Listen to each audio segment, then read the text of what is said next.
Chapter 10. How It All Began. P.F. Collier and Son had been publishing books since 1885, selling them through Salesman, directed by some 37 branch offices. In the 2 or 3 years prior to 1913, they had made 6 different attempts to start a department for selling books by mail, all without success. One man spent $25,000 and sold 18 sets of books. So when I, with no knowledge of bookselling and no background but our coal and coke sales, suggested that I had an idea which I believed would sell books successfully, it is no wonder the powers that be laughed at it. It happened that P.F. Collier was my uncle and was responsible for my education, but he had always told me he did not want me in the business until I could bring something to it they could get nowhere else. For that reason, I had never before tried for a place with Colliers, but now I felt I had an idea they could use, so by letter and in person I kept trying to sell it to them. In Tom Beck I found a sympathetic listener, for Procter & Gamble are large users of coal, and he had seen many of the letters in our campaign and thoroughly approved the idea of them. So, with his help and that of the Vice President, G.J. Kennedy, I finally sold them the idea of a 6-month tryout. It was not on any munificent basis, you can be sure of that. I was to have a drawing account of $25 a week and to receive a commission of 5% on any sales I made by mail. To leave a good, secure, salaried job for an uncertain chance like that takes optimism of a high order, but I was young and single. And just fool enough not to know any of the things that could not be done, so I jumped at the chance. Luckily for me, I found a good mentor at Collier's in the person of Bruce Barton, who was then the assistant sales manager in charge of advertising. It was not any part of his duties to lend me a helping hand, but he went out of his way to do it. And to his suggestions and kindly criticisms, I owe it that the very first letters and circulars we tried were complete successes. How complete, you can judge by the fact that the profits on our first 6-month sales were 34.5%, and I was making so much money on the 5% commission that the arrangement was promptly canceled, and I was put on a good living salary. Collier's had been selling the Harvard Classics, Dr. Eliot's famous 5-foot shelf of books, for about 6 years then, and it was their best seller, so of course I started my efforts with it. Their salesman covered all the big towns, however, so my efforts had to be confined to the little towns and the rural communities. For even after we proved what could be done by mail, Collier's never forgot that their house had been built by salesmen, and they never allowed our mail efforts to interfere with the agent's sales. It was for this reason I left them after 5 years to get a bigger field of activity, but meantime, they were better than any postgraduate college course. There was Tom Beck, one of these master salesmen you meet once in a lifetime. He could sell any man or group of men practically anything. I have seen him go into meetings where every man was opposed to his idea and come out with everyone's approval of his plan. You might not agree with him, but you could not resist him. You had the feeling, well, the thing is not practicable, but if Tom Beck gets behind it, he'll put it over. Then came Bruce Barton, peer of any advertising writer I have ever seen. He used to sketch out the skeleton framework of his ads and then give them to me to fill in. It was a liberal education in advertising writing, and then came George Kennedy, who had started his collection experience, ringing doorbells and collecting 50 cents a month installments on Dickens or Thackeray, or some of the old original volumes Collier's put out. He had been in the business almost as long as old R.F. himself, and R.F. Collier was the man who started the installment sale of books in this country. What George Kennedy did not know about parting the reluctant debtor from his money certainly is not known to many. I went with Collier's on the 1st of July in 1913. On the 9th of August, we dropped our first circulars into the mail.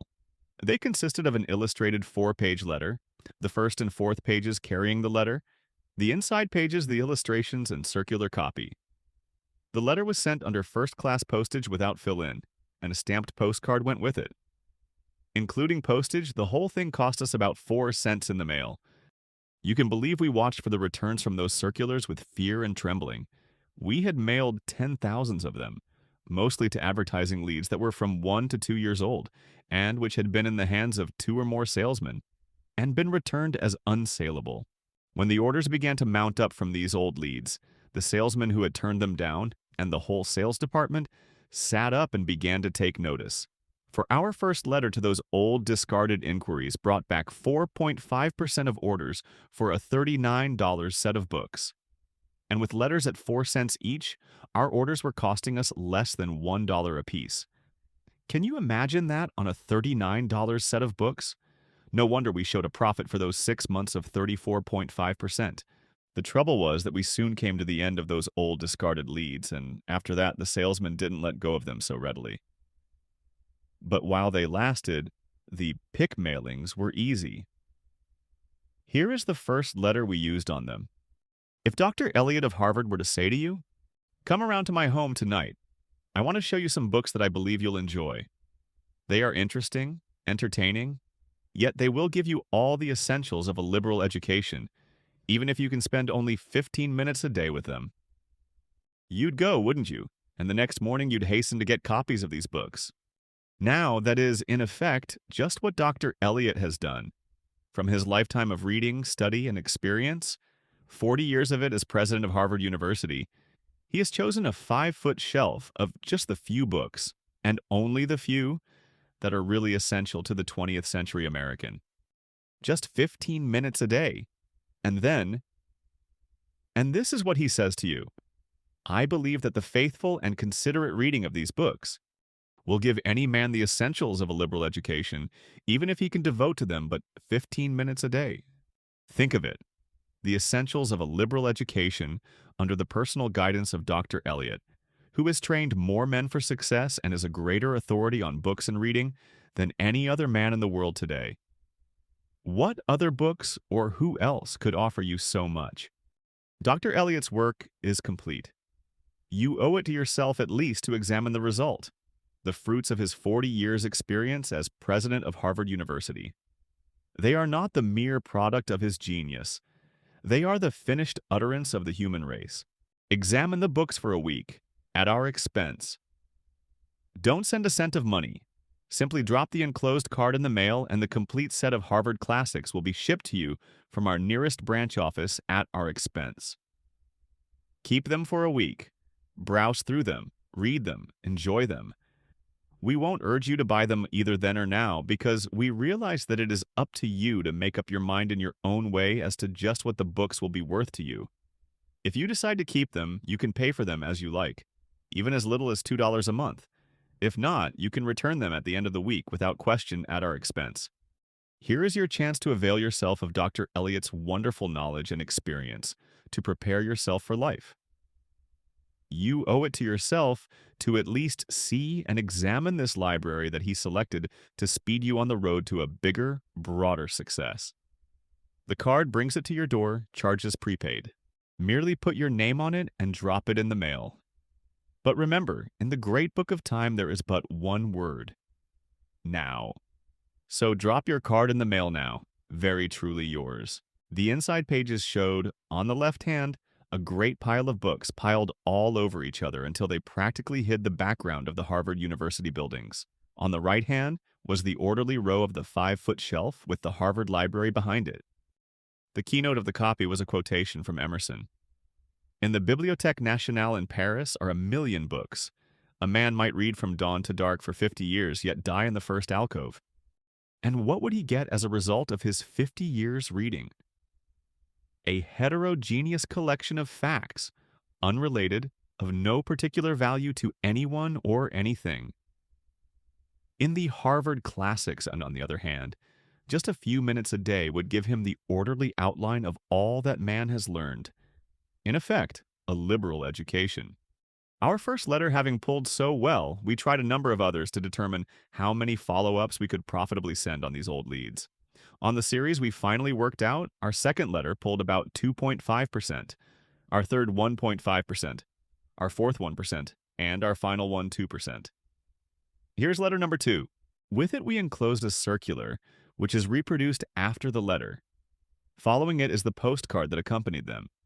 Will you examine the Harvard Classics? Dr. Elliot's 5-foot shelf of books? If we send you a set at our own expense for a week's examination, we don't ask you to decide now whether you will want to keep the set.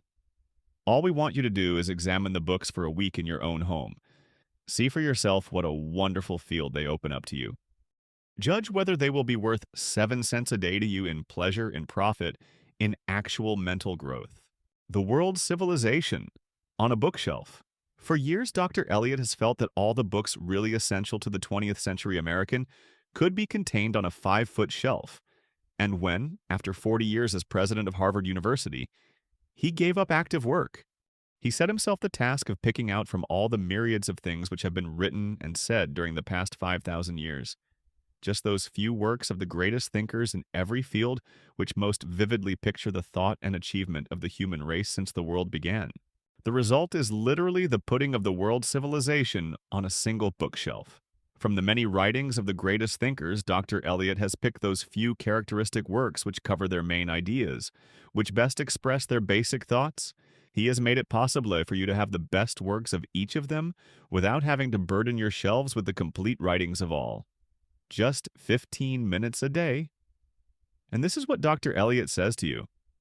I believe that the faithful and considerate reading of these books will give any man the essentials of a liberal education, even if he can devote to them but 15 minutes a day. Think of it. The essentials of a liberal education in only 15 minutes a day under the personal guidance of Dr. Eliot, the best teacher and the greatest authority on books and reading in the world today. What other books or who else could offer you so much? A saving to you of $433. There are 50 volumes in the Harvard Classics, and they contain 418 complete works by 300 of the greatest writers the world has ever known. Bought separately in even the cheapest editions and bindings, these 418 works would cost you $472, yet we offer them to you, uniformly bound in silk cloth, stamped in gold, with footnotes, reading guide, and an encyclopedic index of 76,000 subject, at only 90 cents for each of the 418 works. $39 for the set complete in 50 volumes, and you can pay for them just as you like, even as little as $2 a month. An encyclopedia of references. Lawyers tell us that in their pleas, editors in their editorials, teachers in their teaching, clergymen in their sermons, and businessmen in their occasional talks, they are getting to depend in a wonderful degree on this key to the world's thought. You see, it not only gives you the best thought of the world's masters on most important subject, but every thought, every period, every subject even remotely touched upon is made instantly accessible through the wonderful index that is appended to Volume 50, an index that contains 76,000 references. Examine the books for a week, at our expense. Don't send a cent of money. Simply drop the enclosed card in the mail, and the complete set of Harvard Classics will be shipped to you from our nearest branch office at our expense. Keep them for a week. Browse through them, read them, enjoy them. We won't urge you to buy them either then or now because we realize that it is up to you to make up your mind in your own way as to just what the books will be worth to you. If you decide not to keep them, you can return them at the end of the week without question at our expense. Letter number 3 is one that came into the series later, after the start of the World War. Like the two before it, it is built around the one idea enunciated by Carlyle. All that mankind has done, thought, gained, or been, it is lying in magic preservation in the pages of books. But it takes guidance to find the right books. And in Dr. Eliot, for 40 years president of Harvard University, we had found the guide par excellence. Its enclosure, which follows, added measurably to its pulling power. In fact, it has been our experience that a good circular will add from 25 to 33% to the pulling power of almost any letter after the circular follows the order card, the same, except for the copy on the front, as on follow-up number 2. The Harvard Classics contain a liberal education. They are the crowning educational achievement of Dr. Charles W. Eliot, representing the results of his lifetime of reading, study, and teaching. 40 years of it as president of Harvard University. They contain that literature of the world which broadens the horizon, liberalizes the mind, and enables the busy 20th century American to become really well-read and well-posted in just a few minutes a day. The World's Civilization on a bookshelf. There are 50 volumes in the Harvard Classics, and they contain 418 complete works by 300 of the greatest writers that have ever lived. From all the myriads of things which have been written and said during the past 5,000 years, Dr. Eliot has chosen those few works of the greatest thinkers in every field which most vividly picture the thought and achievement of the human race since the world began. Examine the books for a week, at our expense. Don't send a cent of money. Simply drop the enclosed card in the mail, and the complete set of Harvard classics will be shipped to you from our nearest branch office at our expense. Keep them for a week. Browse through them, read them, enjoy them. We won't urge you to buy them either then or now because we realize that it is up to you to make up your mind in your own way as to just what the books will be worth to you. If you decide not to keep them, you can return them at the end of the week without question at our expense. But the war, just bear in mind what President Wilson, the greatest leader of thought the world has ever known, wrote a short time ago to the president of a Western college who asked him if our colleges should close and general education be neglected at this time. By no means should our schools and colleges be closed during the period of the war and general education be neglected. Never in history have educated, cultured men and women been so needed as they will be in the next few years to carry on the work of reconstruction and peace. Here is your chance to avail yourself of Dr. Eliot's wonderful knowledge and experience to prepare yourself for the after-the-war problems. You owe it to yourself to at least see and examine this library that he selected to speed you on the road to a bigger, broader success. The card brings it to your door, charges prepaid. Merely put your name on it and drop it in the mail. But remember, in the great book of time, there is but one word: now. So drop your card in the mail now. Very truly yours. For number 4, we used a large mailing folder, recapitulating all the arguments of the 3 letters and containing only a postcard. Number 5 is going to be a surprise to many people. It is long, oh how long. 4 whole pages of closely typewritten stuff. Who would ever read it? Yet people did, evidently, for from a low point of 1% on the previous circular and 11.5% on number 3 letter, the orders jumped up to 2%. And all efforts we tried to make a 6th or 7th or 8th follow-up pay were practically fruitless. So we called this our mopping up letter and filed away the leads. Here is the letter. Only a postcard went with it, a saving to you of $413. Brentanos, the largest retail booksellers in the world, quote these 418 works and even the cheapest editions and bindings at $4,792. The lowest price at which the Harvard Classics will ever be sold has now been reached in the new silk cloth edition, costing only 1/8 the price of the original sets. I have put aside 100 sets of this edition for the specific purpose of free examination. This letter is your opportunity to examine one of these 100 free examination sets in your own home. It is the final bedrock price to you, and it holds good for only a short time longer. I write you because, with all that you have heard and read about the 5-foot shelf of books, you have never yet seen them. You have never yet had the privilege I now offer you of actually handling the volumes. Reading in your own home 1 or 2 of the 418 masterpieces, proving to your own satisfaction the wonderful completeness of the 76,000 words index. Surprising yourself that 50 books so well made and so serviceably bound can be sold at such a price. Just read the extract quoted below from a letter from the manager of Brentanos, the great retail booksellers whose main office, is at the corner of 5th Avenue and 27th Street, New York City. We are returning here with your list of items made up from the 5-foot shelf of books. This list of books embraces about 300 authors and their works. The same can be supplied in regular editions in cloth binding for $472, with the exception of about 14 to 20 authors, which were published during the 14th to the 18th centuries and exist only in very rare editions and very costly. Same can only be had for reference in European libraries, as copies are seldom found in the open market. Their itemized quotations are exceedingly interesting. Volume 1, for instance, which contains Franklin, Woolman, Penn, can be duplicated in 3 little volumes of Everyman's Library at 50 cents each, or only $1.50. Harvard Classics price, $1.10. But Volume 8, containing the 9 greatest Greek dramas by Aeschylus, Sophocles, Euripides, and Aristophanes, would cost $10.60 to duplicate, while Volume 39, which contains some of the most prized possessions of the British Museum and the Bibliothèque Nationale Paris, has rarely been reprinted and is almost unobtainable now except in the 5-foot shelf of books at any price. First, therefore, I should like you to satisfy your own curiosity as to how it is possible for us to manufacture and sell $472 worth of literature in uniform binding, with footnotes, glossaries, introductions, etc., at just 1/8 that price. I should like you to see one of these free examination sets for this reason first. But it isn't merely of figures that I want to speak to you. I should like you rather to think of the 5-foot shelf in terms of time, which to the busy modern man is not only money but is more valuable than money. Look at the 5-foot shelf from the standpoint of the time it will save you and your wife and your children. You have a letter or a paper to write or a speech to make. Some member of your household has a paper for a woman's club. One of the children has a topic assigned at school. Some subject is discussed in the newspapers and you want to read up on it.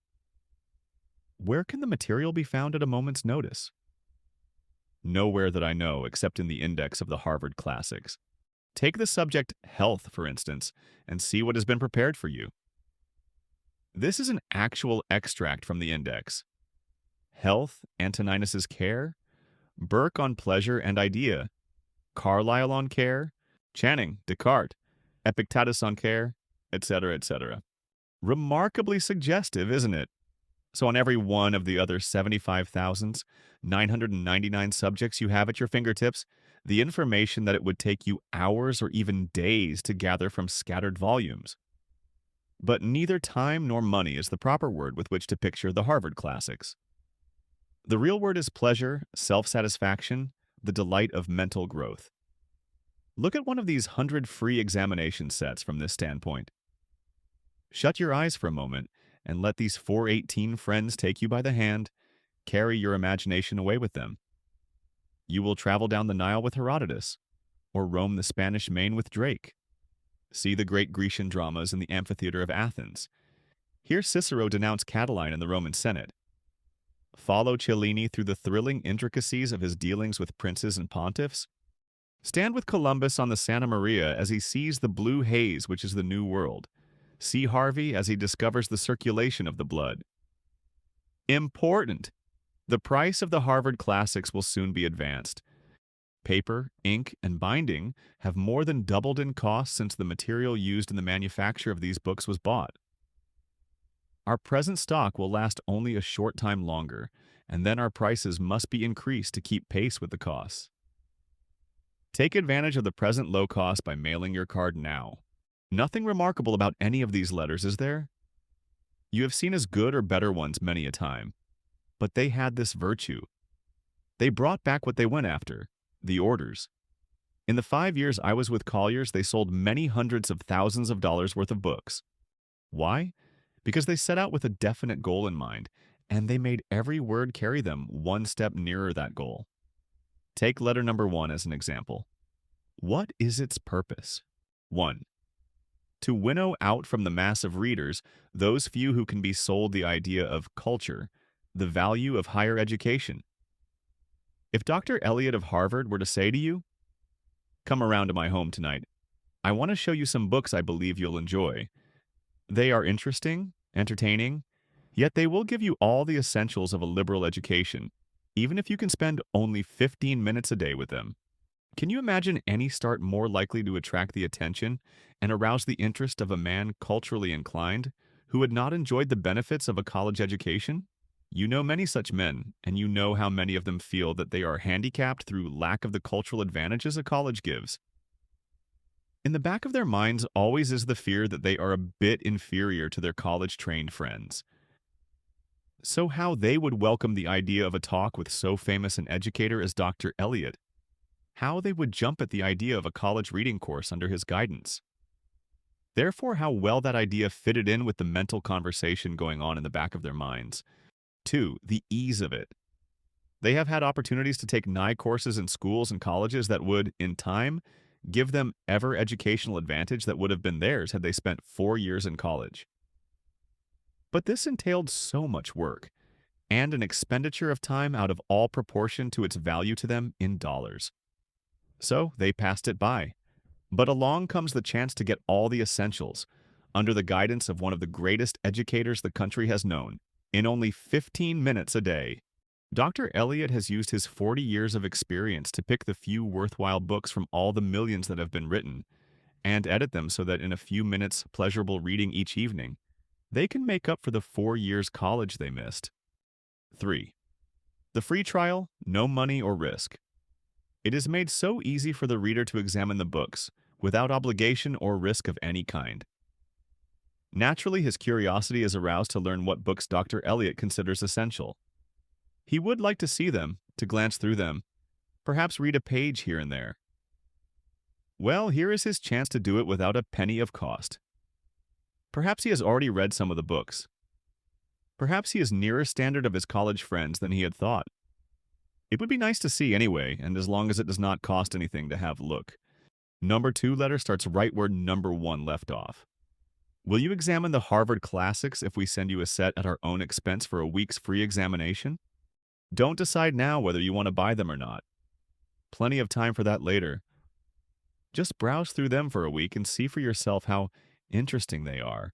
What absorbing entertainment. What marvelous education. Think of it. The world's civilization on a bookshelf. All that mankind has done, thought, gained, or been within the compass of a 5-foot shelf of books. Can you afford not to look at it? Education in the highest sense, entertainment in the best sense, all made possible in 15 minutes a day. And then the price.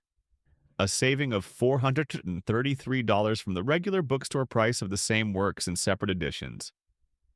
That alone makes it a bargain well worth any man's money. Then, as an added inducement, it is a book of reference as well, an encyclopedia in itself. Surely it is worth your while at least to send for these books and look them over. Then followed the Lincoln folder with its appeal to ambition, its description and argument in its center pages, its proof of value in the reproduced letter from Brentano's on the last page.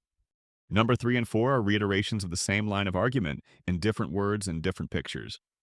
Number 5 is the old standby, the last chance offer.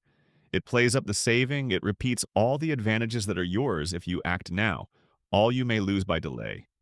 It emphasizes the no money, no risk, then makes it so easy for you to order that it seems a shame not to take advantage of the opportunity. In short, it tried to such good purpose to follow the rules laid down in the previous chapters that even as the 5th letter in the series, it brought back $39 orders at a cost of less than $2 an order, than which there are few quicker methods of making money. And that is the end of Chapter 10. If you would like to grab your copy of the Robert Collier letter book, click the link in the description and you will find it available in German, Spanish, and French, alongside many other fundamental marketing books. And don't forget to subscribe to the channel for more direct response content. See you in the next one.